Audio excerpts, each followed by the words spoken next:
El extremo proximal del radio es un tema muy sencillo, no te va a dar ningún problema entenderlo. Del extremo proximal del radio vamos a estudiar la cabeza, el cuello y la tuberosidad. ¿Sí? Estas tres estructuras es algo parecido a cuando estudiamos el húmero, ¿sí? Que el extremo proximal del húmero comprendía a la epífisis proximal y a una parte de la diáfisis. Aquí ocurre lo mismo. Este extremo proximal va a incluir la cabeza y el cuello del radio, es la epífisis proximal, y la tuberosidad del radio ya se encuentra en la diáfisis. Entonces, esto es la cabeza del radio, ¿sí? Aquí lo vemos en esta imagen, la cabeza del radio. Tiene forma de disco grueso, está en el plano horizontal. La cara superior es algo cóncava, es circular, es redonda, y esto sirve para articularse con el capítulo, ¿sí? Del húmero, que aquí lo estamos viendo. Por eso se proyectaba este capítulo hacia adelante y hacia abajo para entrar en esta cavidad que es poco profunda, pero sí es una concavidad.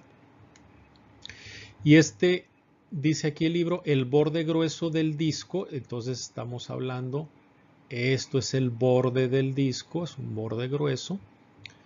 Es ancho en la zona medial para articularse con la escotadura radial del extremo proximal de la ulna, ¿sí?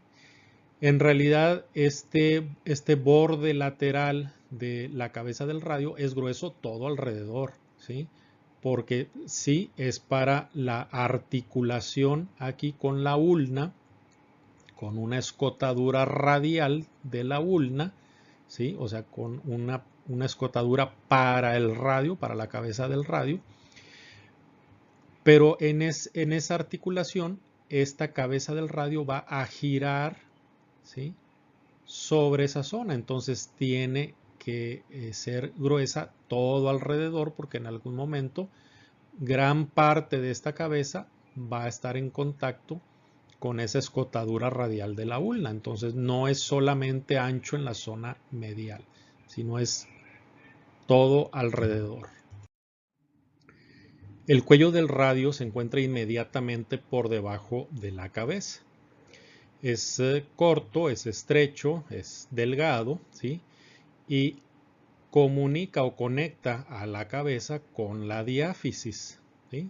¿Qué parte de la diáfisis? La zona donde vamos a encontrar la tuberosidad.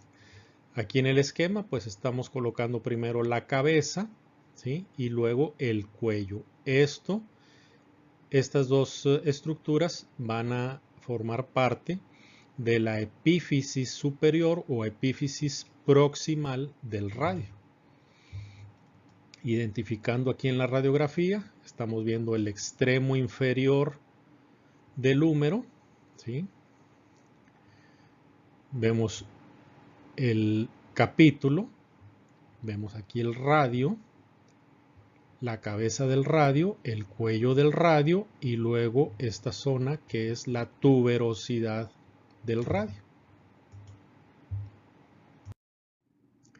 La tuberosidad del radio es una región prominente, ¿sí? Rugosa.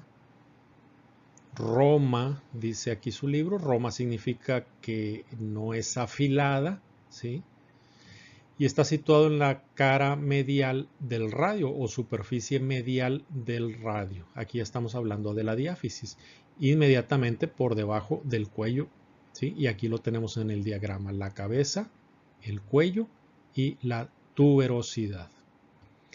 La mayor parte de la superficie es rugosa para la inserción del tendón del bíceps braquial. Que aquí lo tenemos.